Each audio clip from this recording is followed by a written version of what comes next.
Hello student. तो जैसा कि आप देख रहे हो आज का टॉपिक है हमारा सम एप्लीकेशन ऑफ ट्रिगोनोमेट्री। ठीक है, तो आज हम इसको डिस्कस करने वाले हैं और पढ़ने वाले हैं। ठीक है, तो यहाँ पे हम बात करते हैं, हमारा फर्स्ट पॉइंट क्या है, line of site. Line of site क्या होता है बच्चों? This line is between observer and object. मान लो यहाँ पे कोई हमारा ऑब्जेक्ट है, ठीक है बच्चों, एंड यहाँ पे कोई हमारा ऑब्जेक्ट है। ठीक है, तो अगर हम बात करें तो ऑब्जर्वर अगर इस चीज को देख रहा है तो इन दोनों के बीच में ये लाइन बन रही है ना, ये जो लाइन बन रही है, ठीक है बच्चों, ये हमारा क्या होता है, line of site. Line of site, ठीक है बच्चों। अगर हम बात करें लाइन ऑफ साइट क्या होती है, तो this line is between observer and object. जो ऑब्जर्वर है और जो ऑब्जेक्ट है, इन दोनों के बीच का जो लाइन है उसको हम क्या बोलते हैं, लाइन ऑफ साइट। या फिर ये कुछ ऐसा भी हो सकता है कि अब हमारा जो ऑब्जर्वर है वो यहाँ पे हो, ठीक है, और जो ऑब्जेक्ट है वो यहाँ कहीं पे हो, तो इन दोनों के बीच बच्चों कुछ ऐसा बनेगा। तो ये जो है ये हमारा क्या होगा, लाइन ऑफ साइट। ठीक है बच्चों, ये हमारा क्या होगा, लाइन ऑफ साइट। ठीक है बच्चों, अब हम आगे की बात करते हैं। नेक्स्ट पॉइंट हमारा क्या है बच्चों, यहाँ पे हॉरिजॉन्टल लाइन। हॉरिजॉन्टल लाइन क्या होता है, if a horizontal line is drawn from the I of the observer, that's mean, कहने का बच्चों क्यों क्या मतलब है हमारा, कि यहाँ पे मान लो ये कोई हमारा ऑब्जर्वर है, ठीक है, अब ये ऑब्जर्वर है, तो यहां से इसके जो आईज है, आईज के सामने जब हम ऐसे कोई लाइन ड्रा करेंगे तो ये जो लाइन है ये हमारा क्या होता है, हॉरिजॉन्टल लाइन। ठीक है बच्चों, ये हमारा क्या होगा, हॉरिजॉन्टल लाइन। ठीक है बच्चों, तो हॉरिजॉन्टल लाइन और कुछ नहीं होता, जो हमारा ऑब्जर्वर होता है, ऑब्जर्वर की बात करें तो जो ऑब्जर्वर है, if a horizontal line is drawn from the I of the observer, तो जो ऑब्जर्वर है उसके आईज के कांटेक्ट में जो लाइन हम ड्रा करेंगे वो हमारा क्या होगा, हॉरिजॉन्टल लाइन होगा। ठीक है, अगर हम यहीं पे नेक्स्ट पॉइंट की बात करें तो नेक्स्ट पॉइंट क्या है बच्चों हमारे पास, angle of elevation. Angle of elevation क्या होता है बच्चों, if an object is above the horizontal line then it's called the angle of elevation. कहने का मतलब क्या है बच्चों, कि यहां पे मान लो कोई हमारा क्या है, ऑब्जर्वर है, ठीक है, एंड यहां पे अगर हम बात करें तो ये हमारा क्या हो गया, हॉरिजॉन्टल लाइन। यहां कहीं पे हमारा क्या है बच्चों, कोई ऑब्जेक्ट है, ठीक है बच्चों, यहां कहीं पे हमारा क्या है, कोई ऑब्जेक्ट है। अब अगर यहां पे हमारा कोई ऑब्जेक्ट है तो हम क्या कहेंगे बच्चों, कि अगर ये ऑब्जेक्ट है तो अब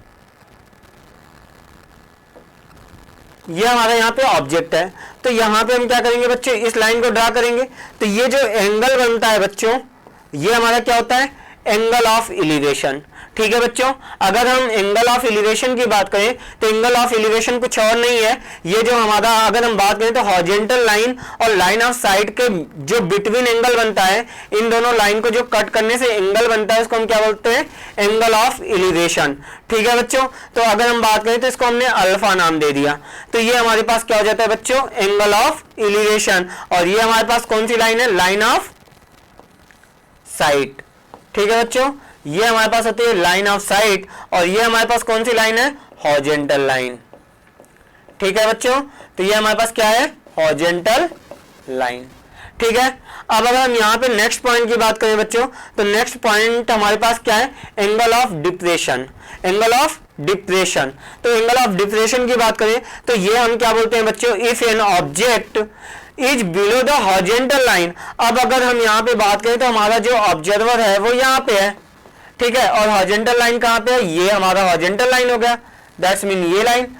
तो अगर हम बात करें तो ऑब्जेक्ट अगर हम मान लो हमारा यहाँ पे है, ठीक है बच्चों, तो अब ये क्या हो गया, हॉरिजॉन्टल लाइन से बिलो है ना, तो इसको हम क्या बोलते हैं, इसको बच्चों हम बोलते हैं एंगल ऑफ डिप्रेशन। ठीक है बच्चों, इसको हम क्या बोलेंगे, एंगल ऑफ डिप्रेशन। ठीक है, तो एंगल ऑफ डिप्रेशन को भी हम अल्फा बीटा कुछ भी नाम दे सकते हैं, तो इसको हमने क्या नाम दे दिया बेटा, बीटा। ठीक है, तो if an object is below the horizontal line, ये हमारी कौन सी लाइन है बेटा, हॉरिजॉन्टल लाइन है। ठीक है, तो हॉरिजॉन्टल लाइन से ये क्या है, बिलो है, इसलिए हम यहाँ पे इसको क्या बोलेंगे, एंगल ऑफ डिप्रेशन, और ये हमारा क्या है, लाइन ऑफ साइट। ठीक है बच्चों, तो यहाँ पे जो बच्चों हमारे पास थ्योरी पार्ट होता है वो बस इतना ही होता है। यहाँ पे हमें क्या देखना होता है, एंगल ऑफ डिप्रेशन देखना होता है, एंगल ऑफ एलिवेशन देखना होता है, और उसके बाद ट्रिगोनोमेट्री का यूज करके हम क्या करते हैं, इस चैप्टर को सॉल्व करते हैं। ठीक है, तो और कुछ प्रॉब्लम्स के द्वारा देखते हैं कि इनको हम सॉल्व कैसे करेंगे और कैसे यहाँ पे इनके सोल्यूशन को देखेंगे। ठीक है बच्चों, तो फर्स्ट क्वेश्चन हमारे पास क्या है, find the angle of elevation of the sun when the length of shadow of a vertical pole is equal to its height. ठीक है बच्चों, तो यहाँ पे हमारे पास क्या है, find the angle of elevation, हमें एंगल ऑफ एलिवेशन को फाइंड करना है। और ये क्या बोला है, of the sun when the length of shadow of a vertical pole, ये हमारे पास बच्चों क्या है, कोई वर्टिकल पोल है। ठीक है बच्चों, एंड यहां पे कोई मान लो हमारे पास ऑब्जर्वर है। ठीक है, वो यहां से इसको देख रहा है बच्चों, इस पोल को देख रहा है। अब इस पोल को अगर देख रहा है तो ये एंगल हमारे पास क्या हो गया, अल्फा। हमने क्या किया, क्योंकि ये एंगल हमें गिवन नहीं है तो हमने इसको मान लिया अल्फा।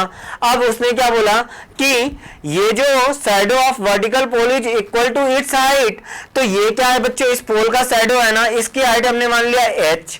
क्यों, क्योंकि ये जो है ये हाइट भी क्या है, h। ठीक है बच्चों, अब यहां पे क्या बोला कि elevation of the sun when the length of shadow, जो लेंथ ऑफ शैडो है वही किसकी हाइट है बच्चों, पोल की भी हाइट है। तो हमने क्या बोला यहाँ पे, tan alpha equals to, tan alpha equals to हम क्या जानते हैं बच्चों, tan अल्फा इक्वल्स टू अगर हम बोलेंगे तो हम बोलेंगे परपेंडिकुलर अपॉन बेस। क्या बोलेंगे बच्चों, परपेंडिकुलर अपॉन बेस। अब अगर यहाँ पे परपेंडिकुलर की बात करें बच्चों तो वो क्या है हमारे पास, h। क्यों, क्योंकि अल्फा के फ्रंट में कौन बैठा है, h। ठीक है, और अल्फा बैठा किसके ऊपर है, वो भी बैठा है किसके ऊपर, h के ऊपर। तो यहाँ पे हम क्या बोलेंगे, h बाई h, h से h कैंसिल, और ये क्या हो गया 1 बच्चों। तो यहां से हम क्या बोलेंगे, tan alpha equals to 1, then alpha equals to 45 degree. ठीक है बच्चों, तो यहां पे जो हमारे पास आंसर आया वो क्या आ गया, आंसर हमारे पास 45 डिग्री आ गई।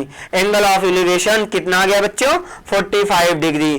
ठीक है, यहां पे बच्चों तो हमने क्या किया, सबसे पहले इसने बोला था find the angle of elevation of the sun when the length of shadow of a vertical pole is equal to its height. तो यहाँ पे इसकी हाइट जो है पोल की वो किसके इक्वल है, इसके शैडो के इक्वल है। तो हमने क्या किया, यहाँ पे इसको लिख दिया। ठीक है बच्चों, अब हम नेक्स्ट क्वेश्चन पे चलते हैं और नेक्स्ट क्वेश्चन को देखते हैं। नेक्स्ट क्वेश्चन क्या है, the shadow of a tower standing on a level ground is found to be 60 metre longer when the sun's altitude is 30 degree, then when it is 45 the height of the tower is. ठीक है बच्चों, तो यहाँ पे हमने मान लिया क्या कि ये हमारे पास कोई टावर है। ठीक है बच्चों, ये हमारे पास क्या है, कोई टावर है। अब कोई टावर है तो यहां से सनलाइट आई तो इसकी शैडो बनेगी। अब इसकी शैडो बनेगी तो हमने क्या किया, यहां पे इस पॉइंट को कुछ ऐसे बना लिया बच्चों। अब अगर यहां पे इस पॉइंट को कुछ ऐसे बनाया तो इसने क्या कहा कि ये जब एल्टीट्यूड इसका कितना है, the shadow of tower standing on a level ground is found to be 60 metre longer. तो यहां से बच्चों क्या है, 60 मीटर लॉन्गर है। और 60 मीटर लॉन्गर होने के बाद बच्चों ये लेंथ कितनी हो जाती है, ये एंगल बन जाता है बच्चों हमारे पास 30 डिग्री। तो हमने कहा ठीक है ये 30 डिग्री और यहां पे ये एंगल कितना है बच्चों हमारे पास 45 डिग्री। ठीक है, अब बच्चों हमसे क्वेश्चन क्या बोल रहा है कि sun's altitude is 30 degree, then when it is 45 the height of the tower is. तो जो टावर की हाइट है वो कितनी होगी, तो बच्चों हमने यहाँ पे क्या मान लिया, टावर की हाइट को h मान लिया और ये लेंथ हमने क्या मान ली, x मान ली। ठीक है बच्चों, ये लेंथ हमने क्या मान ली, x मान ली। अब बच्चों यहाँ पे अगर हम बात करें तो ये हमारे पास क्या है, एंगल ऑफ एलिवेशन है या एंगल ऑफ डिप्रेशन है। तो बच्चों ये हमारे पास क्या है, अगर हम बात करें तो ऑब्जर्वर हमारे यहां कहीं से देख रहा होगा तो हम क्या बोलेंगे, क्योंकि हॉरिजॉन्टल लाइन तो ये है ना, तो ये हॉरिजॉन्टल लाइन के अबव है। ठीक है, अब हॉरिजॉन्टल लाइन के अबव है तो ये क्या है, एंगल ऑफ एलिवेशन। ठीक है बच्चों, तो यहां से हम क्या बोलेंगे, tan 30 degree, tan 30 degree equal to बच्चों हम क्या बोलेंगे, टोटल लेंथ। तो टोटल लेंथ हमारे पास क्या होता है, अगर हम बात करें तो ये होता है भाई tan 30 डिग्री इक्वल टू हम क्या बोलेंगे, h upon x plus 60, h upon x plus 60। ठीक है बच्चों, कैसे? यहां से अगर हम बात करें, यहां से यहां तक की लेंथ बच्चों कितनी है, तो x लेंथ ये हो गया और 60 ये हो गई, तो यहां से टोटल लेंथ जो हमें मिली वो कितना मिल गया, x प्लस 60। ठीक है बच्चों, अब हम नेक्स्ट की बात करते हैं बच्चों। नेक्स्ट क्या, इसको हमने इक्वेशन फर्स्ट बोल दिया। अब अगर हम बात करें तो tan 45 डिग्री, tan 45 डिग्री की बात करें बच्चों, तो tan 45 डिग्री में हम बात करेंगे, हमारे पास बेस क्या है, x, और हाइट क्या है, अब भी h है, तो हम यहाँ पे क्या बोलेंगे बच्चों, h बाई x। अच्छा एक बात बताओ बच्चों, अगर हम बात करें यहाँ पे tan 45 डिग्री की बात, तो tan 45 डिग्री की वैल्यू कितनी होती है बच्चों, 1। tan 45 डिग्री की वैल्यू 1 होती है, तो यहाँ पे हम क्या लिखेंगे, 1 equal to h by x, 1 equal to h by x. तो यहाँ से बच्चों हम क्या बोलेंगे, h इक्वल टू एक्स। ठीक है बच्चों, यहाँ पे हम क्या बोलेंगे, h इक्वल टू x। अब अगर बच्चों ये h इक्वल टू x आ गया, तो हम क्या करेंगे, ये वैल्यू उठा के इक्वेशन फर्स्ट में रखेंगे। क्यों? क्योंकि हमें h की वैल्यू चाहिए, तो हम जहां पे x है वहां पे क्या रखेंगे, h। और tan 30 डिग्री की वैल्यू कितनी होती है बच्चों, तो अगर हम tan 30 डिग्री की बात करें, तो tan 30 डिग्री की वैल्यू होती है 1/√3, एंड tan 45 डिग्री की वैल्यू होती है बच्चों कितनी, तो 1। हम यहाँ पे इसी को यूज करने वाले हैं और इसको लिखने वाले हैं बच्चों, 1/√3 इक्वल टू व्हाट, तो यहाँ पे हम बोलेंगे h अपॉन में x plus 60 degree, sorry 60 not 60 degree बच्चों, यहाँ पे हम क्या बोलेंगे, h अपॉन में x प्लस 60। और यहाँ से हमें क्या पता चला बच्चों कि h की वैल्यू जो है वो x के इक्वल है, तो यहाँ पे हम क्या बोलेंगे, √3h equal to x plus 60, and x की वैल्यू जो है बच्चों वो क्या है, x है, तो यहाँ पे हम क्या करेंगे, इसको रिमूव करेंगे और यहाँ पे हम इसकी वैल्यू को लिखेंगे क्या, यहाँ पे इसकी वैल्यू को हम लिख देंगे h। ठीक है बच्चों, अब अगर हम इसको सिंप्लीफाई करें तो हम क्या लिखेंगे, √3h minus h equal to 60। Then यहाँ पे बच्चों हम इसको सॉल्व करेंगे और आगे, तो हम इसको क्या लिखेंगे बच्चों, हम यहाँ पे इसको क्या लिखेंगे बच्चों, हम इसको लिखेंगे यहाँ पे क्या, इस चीज को हम ऐसे सॉल्व करेंगे और यहाँ पे लिखेंगे बच्चों √3 minus 1 h equal to 60। Then implies हम यहाँ से आगे इसको क्या लिखेंगे, h इक्वल टू 60 अपॉन में √3 माइनस 1। ठीक है बच्चों, यहाँ पे हम क्या लिखेंगे, √3 माइनस 1। देन इसको सिंप्लीफाई करेंगे तो क्या लिखेंगे, h इक्वल टू 60, एंड यहाँ पे इसको क्या करेंगे, रेशनलाइज करेंगे, तो √3 प्लस 1 अपॉन में यहाँ पे √3 का स्क्वायर करेंगे बच्चों, √3 स्क्वायर माइनस 1। देन वैल्यू इसकी क्या आ जाएगी बच्चों, h अपॉन में 60/2 √3 प्लस 1। यहां से इसको बच्चों कैंसिल करेंगे और ये वैल्यू हमारे पास आ जाएगी 30√3 प्लस 30, या फिर इसी को हम बोल देंगे क्या, 30√3 प्लस 1। ठीक है बच्चों, या फिर इसी को हम ऐसे भी लिख सकते हैं बच्चों, कैसे, यहां से इसको हम ऐसे लिखेंगे बच्चों, ये आ जाएगा बच्चों हमारे पास 30 एंड यहाँ पे √3 प्लस 1। ठीक है बच्चों, तो हम यहाँ से डायरेक्टली इसका आंसर बोल सकते हैं क्या, कि ये हमारे पास इसका आंसर आ जाएगा। ठीक है बच्चों, ठीक है बच्चों, अगर आपको फिर भी नहीं समझ में आया तो आप कमेंट करके बोल सकते हो हमसे। हम नेक्स्ट क्वेश्चन देखते हैं। नेक्स्ट क्वेश्चन हमारे पास क्या है बच्चों, the angle of elevation of the top of a tower from a point 20 meter away from its base is 45, then height of the tower is। Okay बच्चों, तो ये क्वेश्चन बहुत ही इजी है। अगर आप चाहो तो यहाँ पे हम क्या कर सकते हैं, the angle of elevation of the top of the tower from a point 20 metre away. ठीक है बच्चों, तो यहाँ पे हमने एक टावर लिया और यहाँ से 20 मीटर अवे पे हमने क्या किया, एक एंगल ऑफ एलिवेशन देखा और ये कितना है बच्चों, 45 डिग्री।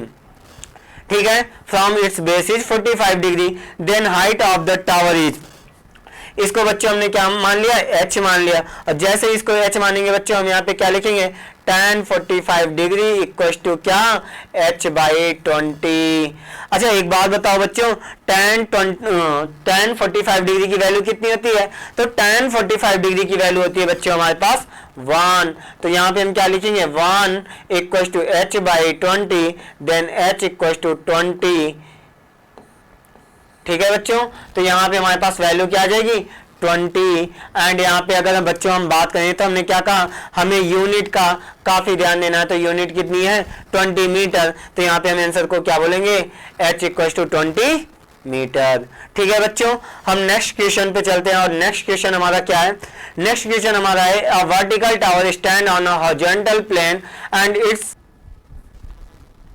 हेलो बच्चों, ठीक है, तो हमारे पास क्वेश्चन क्या है, a vertical tower stand on a horizontal plane and it's surmounted by a vertical flag staff height h at a point on the plane, the angle of elevation of the bottom and that top of the flag staff are and respectively prove that the height of the tower is. Height of the tower is हमें जो prove करना है बच्चों, वो क्या prove करना है, h tan alpha upon में tan beta minus tan alpha. ठीक है बच्चों, तो हम क्वेश्चन को करना स्टार्ट करते हैं और देखते हैं कि इसको कैसे सॉल्व करेंगे। ठीक है बच्चों, तो हमारे पास जो क्वेश्चन है, सबसे पहले हमारे पास क्या है, एक टावर है। ठीक है, उसके बाद बच्चों क्या है, if a vertical tower stand है horizontal plane and it's surmounted by a vertical flag staff of height h। यहाँ पे बच्चों हमने क्या किया, एक फ्लैग को लगाया, और इस फ्लैग की जो हाइट है बच्चों, इस फ्लैग की जो हाइट है बच्चों, अगर हम बात करें तो यहाँ से हमने क्या किया, एक फ्लैग लगाया, और इस फ्लैग की जो हाइट है बच्चों वो कितनी है, इस फ्लैग की जो हाइट है बच्चों वो हमारे पास h है। ठीक है, एंड आगे की बात करें बच्चों, तो यहाँ पे आगे की बात जब हम करेंगे तो हम यहाँ पे क्या बोल रहे हैं कि surmounted by a vertical flag staff of height h at a point on the plane, the angle of elevation of the bottom and that top of the flag staff are and respectively prove that the height of tower is। जो height of tower है वो हमें proof करना है क्या बच्चों, h tan alpha upon में tan beta minus tan alpha. तो हमने क्या किया बच्चों, ये हाइट हमें नहीं गिवन है, तो हमने मान लिया कि ये हाइट हमारे पास बच्चों क्या है, y है। ठीक है बच्चों, और फिर हमने क्या किया बच्चों, यहां से अगर हमने इसकी लेंथ को देखा बच्चों, कहां से, यहां से, तो जो इसकी लेंथ निकल के आई बच्चों वो हमारे पास आई है कितनी, अल्फा। ठीक है बच्चों, यहां से बच्चों जो हमारे पास इसका एंगल आया हुआ है वो क्या हुआ बच्चों, अल्फा। एंड यहां से जो बच्चों हमारे पास एंगल आया हुआ है वो एंगल आया हुआ है हमारे पास बच्चों बीटा। ठीक है बच्चों, तो अगर हम बात करें तो यहां से यहां तक की लेंथ y है, और यहां से यहां तक की हाइट h है, और ये एंगल हमारे पास अल्फा है, और ये एंगल हमारे पास बीटा है। अब बची ये डिस्टेंस है बच्चों, तो इस डिस्टेंस को हमने क्या मान लिया, x। ये डिस्टेंस हमारे पास क्या है बच्चों, x है। ठीक है बच्चों, तो अब हमें जो प्रूफ करना है हम उसको देखते हैं। तो एक बात बताओ बच्चों, यहां से अगर हम बात करें कॉट अल्फा इक्वल टू हम क्या लिखेंगे बच्चों, तो आप बोलोगे sir cot alpha equal to हम लिखेंगे क्या बच्चों, y बाई x या x बाई y, तो x बाई y। ठीक है बच्चों, अच्छा आपका क्वेश्चन ये हो सकता था बच्चों कि यहाँ पे हमने tan अल्फा क्यों नहीं लिया, tan अल्फा इसलिए नहीं लिया बच्चों क्योंकि यहाँ पे हमें क्या करना है, x को रिमूव करना है ना, हमें क्या करना है, x को रिमूव करना है। देखो यहाँ पे x का कोई आंसर आया नहीं है, x में ये आंसर आया नहीं है, और हमें प्रूफ किस में करना है, h tan alpha tan beta minus tan alpha. तो हमें क्या करना होगा, x को रिमूव करना होगा। तो हम यहाँ से इसको डायरेक्टली क्या लिख लेंगे बच्चों, cot alpha into y equal to x. इसको हमने इक्वेशन फर्स्ट मान लिया। अब समझ में आया बच्चों, यहां से देखो जो x की वैल्यू है ना वो हम डायरेक्टली रिमूव कर सकते हैं। अब नेक्स्ट की बात करते हैं बच्चों अब अगर नेक्स्ट की बात करें बच्चों, तो एक बात बताओ, यहां से tan बीटा इक्वल टू हम क्या लिखेंगे बच्चों, तो आप बोलोगे sir tan beta equal to हम लिखेंगे h plus y upon x. लेकिन बच्चों फिर से वही, अगर हम tan बीटा ले रहे हैं तो यहाँ पे ये जो x है ये हमारा क्या आएगा, न्यूमरेटर में आएगा। तो हमने कहा ठीक है न्यूमरेटर में आएगा, तो हम यहाँ पे क्या कर रहे हैं, इसको न्यूमरेटर में ही लिखेंगे। क्यों, क्योंकि tan बीटा हमारा आंसर में आ रहा है, और x जो है उसको हम वहां से क्या कर देंगे, रिमूव कर देंगे। ठीक है बच्चों, अब मान लो अगर यहाँ पे हमने इसको tan बीटा लिख दिया, क्या लिख दिया बच्चों, tan बीटा लिख दिया। तो tan बीटा इक्वल टू बच्चों हम क्या लिखेंगे, तो आप बोलोगे सर कि tan बीटा इक्वल टू हम लिखेंगे क्या, तो हम बोलेंगे h प्लस वाई अपॉन में x। हम यहाँ पे क्या लिखेंगे बच्चों, h प्लस वाई अपॉन में x। ठीक है बच्चों, तो हमने यहाँ पे लिख दिया क्या, h प्लस वाई अपॉन में x। ठीक है बच्चों, तो यहाँ पे हमने क्या लिख दिया इसको, h प्लस वाई अपॉन में x। हमने ये tan बीटा को लिख दिया। ठीक है बच्चों, अब जैसे ही हमने ये tan बीटा को लिखा, यहाँ पे हमारे पास क्या आ गया, तो आप बोलोगे सर x की वैल्यू यहाँ पे पुट कर दो। x की वैल्यू यहाँ पे पुट करेंगे बच्चों तो क्या लिखेंगे, tan beta equal to h plus y upon में हम क्या लिखेंगे, तो आप बोलोगे कि सर यहाँ पे हम लिखेंगे x की वैल्यू, और x की वैल्यू हमारे पास क्या है, y, और क्या है बच्चों, तो हम यहाँ पे बोलेंगे y, एंड यहाँ पे हमारे पास क्या है बच्चों, cot अल्फा। तो यहाँ पे हमने लिख लिया बच्चों cot अल्फा। ठीक है बच्चों, अब एक बात बताओ बच्चों, अगर हम यहाँ पे क्रॉस मल्टीप्लाई कर दें तो ये हमारे पास क्या हो जाएगा, y tan alpha, sorry y cot alpha tan beta equal to h plus y. तो यहाँ से तो हमारे पास जो हमें चाहिए वो मिलेगा नहीं, तो हमने क्या कहा, इसको थोड़ा सा चेंज करते हैं क्या, कि इस tan बीटा को ना अभी हम क्या लिख देते हैं, 1 अपॉन cot बीटा। अब जैसे इसको 1 अपॉन cot बीटा लिखा बच्चों, यहाँ पे हम इसको क्या लिखेंगे, यहाँ पे हम इसको लिखेंगे h प्लस वाई अपॉन में y cot alpha.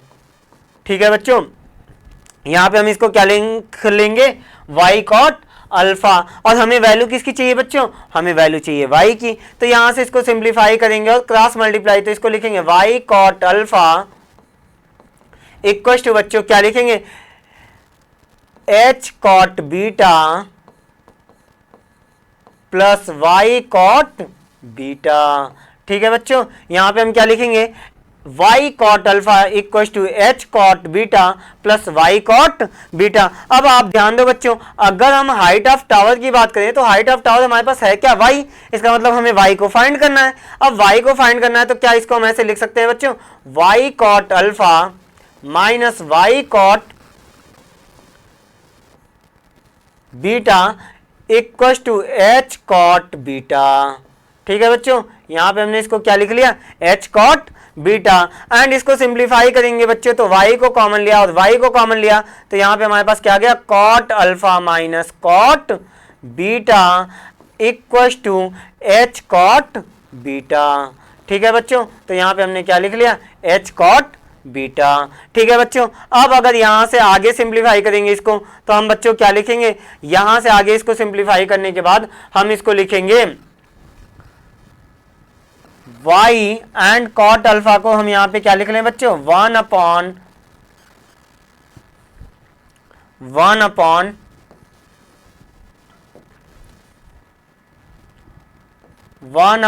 tan alpha minus 1 upon tan beta.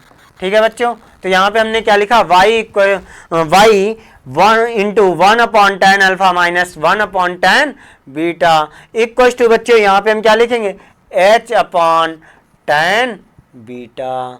ठीक है बच्चों, h अपॉन tan बीटा। फिर यहाँ से हम इसको सिंप्लीफाई करेंगे बच्चों तो क्या लिखेंगे, tan beta minus tan alpha, tan beta minus tan alpha upon में tan alpha into tan beta. ठीक है बच्चों, और इक्वल में क्या लिखेंगे, h अपॉन tan बीटा। ठीक है बच्चों, यहाँ पे क्या लिखेंगे, h अपॉन tan बीटा, साथ में यहाँ पे मल्टीप्लाई में क्या है बच्चों, y, तो y tan बीटा से tan बीटा क्या हो जाएगा, कैंसिल आउट, और tan बीटा से tan बीटा को जैसे ही कैंसिल करेंगे y इक्वल टू बच्चों हम क्या लिखेंगे, तो आप बोलोगे सर यहाँ पे क्रॉस मल्टीप्लाई कर दो, h tan अल्फा अपॉन में tan beta minus tan alpha. ठीक है बच्चों, तो यहाँ पे हम क्या लिखेंगे, y equal to h tan alpha upon में tan beta minus tan alpha, और हमें यहाँ पे जो हाइट ऑफ टावर प्रूफ करना था बच्चों वो क्या था, h tan alpha upon tan beta minus tan alpha, ये हमें प्रूफ करना था। तो हमारा जो आंसर है देखो बच्चों यही आया है क्या, h tan अल्फा अपॉन में tan beta minus tan alpha. Thank you बच्चों for watching this video. Thank you.